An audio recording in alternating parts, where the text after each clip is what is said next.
yung kanyang alaala na naiwan. Ito. Kung hindi nyo naman, ganito na, pre. Pero naman ko yan, sir. Kung hindi nyo naman po sinasamba, bakit naman po kailangan pang, lagyan nyo pang tirikan pa ng kandila? Pag-alaala nga po eh. Bakit po? Ito po, tanong ko po sa Ganito. inyo. Teka Ang lang. patay po, bakit po tinitirikan ng kandila? Teka lang, hindi rin ako, anak ko. Sinasamba po ba ang patay? Teka lang, lumalayo na po tayo. Pag-alaala po. Lumalayo na po tayo. Yun po yun. Nandun po tayo sa krus eh. Bakit naman po kayo nasa patay na? Yun po, isang sample lang po. Example ba? Bakit naman pati yung patay? Pinag-example mo na. Parang Ay, sinabi mo bakit naman. po ikaw po? Parang naman Nagbigay sinabi ka mo. po ng mga example Parang po. sinabi mo naman. Katulad po ng tagamot, ba't ka po nagbigay ng example? Kung ayaw niyo po kami Hindi naman pagbigay po ako ng lumayo. example po. Hindi naman ako Diba po? lumayo. Kaya ako po. Ay, hindi po kami lumayo. Di ba sabi mo po, pagtirik ng kandila. Ang patay, di ba, nititirikan po ng kandila. Napapatay tayo nun. Ginagawa ko po kang example, parehas pong may kandila. Di ba po? Tinitirikan ng kandila ang altar. Patay yun. Ang patay po ba? Patay ba yun? Ginagawa ko po. Ulit nito. Patay yun. Alaala po. Teka lang, Ang patay ibig yun. sabihin ng So, ibig kandila, sabihin, alaala po. Ibig sabihin, patay Alaala. yun. Patay yun. Bakit hindi ba namatay ang Diyos sa krus? Ha? Hindi namatay ang Diyos. Ha? Namatay Sinong siya. Diyos? Alaala. Sinong Diyos? Hindi na, ang kandila po, hindi na Sinong Diyos? sabihin sa patay. Ay, pag may birthday ba, ibig sabihin patay pag may kandila? Ha? Hindi po para lang sa patay ang kandila. Sinong Diyos mo? Sino namatay? Isipin mo, alam mo ba ang sagot? Tama? Bakit tinatanong mo sa akin? Tinatanong nga kita eh. Siyempre, alam niyo naman. Alam mo yung sagot, wag mo itanong sa akin. Mahirap po ang magtanga-tanga, natutuluyan po. Sino nga ang Diyos? Sino ang Diyos yun? Sino namatay? Ay, basahin niyo po sa Bible, ayan po sa tabi. Sino ang Diyos nga yun namatay? Angels, ayan po sa Bible po. Sino ang Diyos nga yun Ay, namatay? basahin niyo po ay. Eh di patay na rin yung Diyos. Bakit pa ang may birthday ba? Patay ba ang may birthday? Bakit may kandila? Bakit nga ano? Kailangan pang tirikan ng kandila yun. Alin? Liwanag lang yun. Yun, ibig sabihin liwanag. May ano naman. Mag-isip ka po ng common sense. Iba po ang liwanag ng kandila. Common sense na lang po. Kailangan nyo ng liwanag. Di ano naman. Ba't ito tanong ko sa'yo? Sa bahay mo, bakit kayo may ibibulto ng santo? Ewan ko sa tatay. Ah, gano'n naman tatay. Yan, itanong mo sa tatay mo yung mga Ikat. mo. Ba't itatanong sa kanya? Alam ko Eh, naman. may rebulto siya eh. Itanong mo. Kung bakit pare-pares kami ng pananaw. Kaya nga tinatanong ko nga po yung pananaw. Saka lang, ilan kami? Tatay mo, ako. O ilan nga po. Hindi naman po paramihan yan. Paramihan ba to? Hindi naman po. Yun. Diba? Hindi naman Oh, yun po tayo paramihan. sa kandila po. Ano po? Kailangan. Hindi. Pag-alaala po. Kasi napunta tayo sa patay. Napunta tayo dun Oh, sa ayun nga po, kandila po, di ba? Kandila. Nag-example po ako Ba't kanina. sinasabi mo na ang kandila ay para sa patay?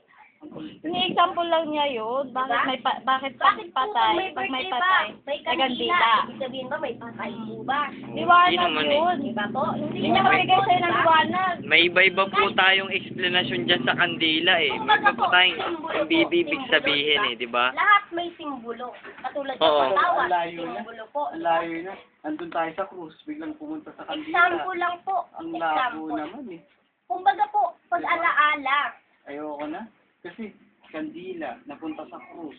Napunta sa patay. Oh. Napunta sa Cross, birthday. bumalik tayo sa cross. Sa Example. pinag-usapan natin. Example ko kanina, hindi naman po lumayo sa kasalanan. sige, ikaw. Sa cross, bumalik tayo sa cross. Ano ba yung topic natin? Bye! Oh. Ay, Referee. Ano ba yung topic natin sa cross? Kung bakit ginagalang ang cross. oh. Tama na Di daw. ba nga? Bakit ginagalang ang cross? Okay. Evelyn. Bakit? Oh. Bakit nga ginagalang? Bakit nga ba, Angie? Alin, ginagalang Oh. ako. Diyan nagpakamatay si Cristo eh. Diyan pinako si Cristo eh. Ah. Dahil pinako siya doon, parang siya yung siya yung nag-ako lahat ng kasalanan ng mga tao. Ah.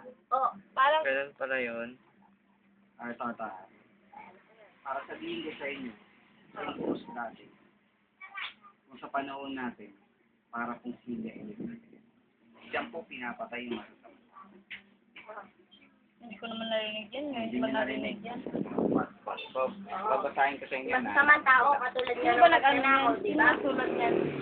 Yun, magnanakaw. May Lahat, magnanakaw. lahat ng, ano, ng masasamang tao. Pero nga nabago nga po yun kasi Teka po lang nga, kasi. Diyos po yung Ako naman po muna, nila sandali doon. lang. Nakikita naman ako ang bukas, ang daldal mo masyado eh. Oh, sige na. Paano ako mananalo, di ba? Eh, ayoko manalo kayo. Yun na. O, eh, di okay lang. Kung Eh, ayaw mo ganun po manalo. yun. Kasi yung cross na yan, Debate nga po eh. yung cross na yan, ano yan eh. Diyan nga pinapatay yung masasamang tao eh. Hindi ko alam yan. Ngayon ko lang alam yan. Oh. Ngayon mo lang nalaman kasi hindi Diba tinuturo sa panahon dati, kung pinapatay yung masasamang tao, Ba't alam mo? diba nga may kasabay siyang pinatay? Dalawang magnanakaw. Kasi nga po, di ba, sa panahon nila, si Jesus ay masamang tao, kaya nila pinako sa cross. Dahil ayun ang akala Oh, nila. wala, ano ba yung alalahanin Magiging natin? Diyos ba si Jesus kung ano, kung makasalanan siya? Kailangan pa ba nating alalahanin? Hindi nga, yung pagkakaakala Matutupad ba nila ng Diyos ang kasalanan kung hindi siya ipinako sa krus? Oh, kaya nga yung masasamang tao nga yung nilagay. Kaya nga yung Kaya tinatawag nga natin pag-alaala na lang po cross yun. ng Kalbaryo, di ba? Pati Kaya yung nga sakripisyo. Tanong ko po, bakit po kayo may cross sa bahay ninyo po? ano pinagsasabi mo? Diba? May ano na tayo sila eh. Oo nga. Eh dapat po tinatanggal mo po yun kung hindi ka po naniniwala sa cross. Dapat tinatanggal mo yung cross ng bahay niyo. Eh, Di ba po? hindi ko alam dun eh. Wala naman Oh. akong pake dun eh. Kasi Hindi po, dapat may pakita doon. Nakikipagtalo ka sa amin, tapos sasabihin mo, wala ka po pake. ano yun? Saan? Okay. Wala tayong talo dyan. Sige. Iglesia ka ba? Ha? Iglesia. Hindi ka ba, katoliko ka ba? Eh. Ano ka? Tao ka Wala ba? ka reliyon? Wala ka bang reliyon katulad po nito? Kung sino lang po ang mapakinggan, dun lang siya. Para pong balimbing. Alam niyo naman po, wala po akong pinagbabasihan kasi nga po, hindi na nga po ako nakakapagsimba. Pero po, Hindi ano ko po na nga ang po reliyon niyo po? Katoliko, syempre, hindi ko alam kung ano ang tama at mali. Yun lang. Di ba? Marami kasi. Sana nandito si ano, no? Si Gerald, no? Oo. Alam ni Gerald din sa Christmas. Dami rin O, siyang sa alam. Constancia, di ba? Parehas lang kami ng alam nun. Tingnan mo. Nako, Sabi namin si Ian. talaga lang ha. Depende po yun sa inyong topic na pinaano. Kasali kaya ako dun sa sabi ng ano, Youth for Christ. Oo. Sabi ko, Ikaw po kasi po, magsimba ka po. Ay, wala na ho akong time dyan eh. Hindi po. May time ka po dun. Kung ngayon nga po, nakakapag-inom ka pa, tapos sasabihin mo po, wala ka po. Simba po. Sa akin na po yun kung gusto ko pong magsimba o hindi. Yun nga po eh. Pero, Saan nawaway ka lang? Oh, punyeta, tama na nga.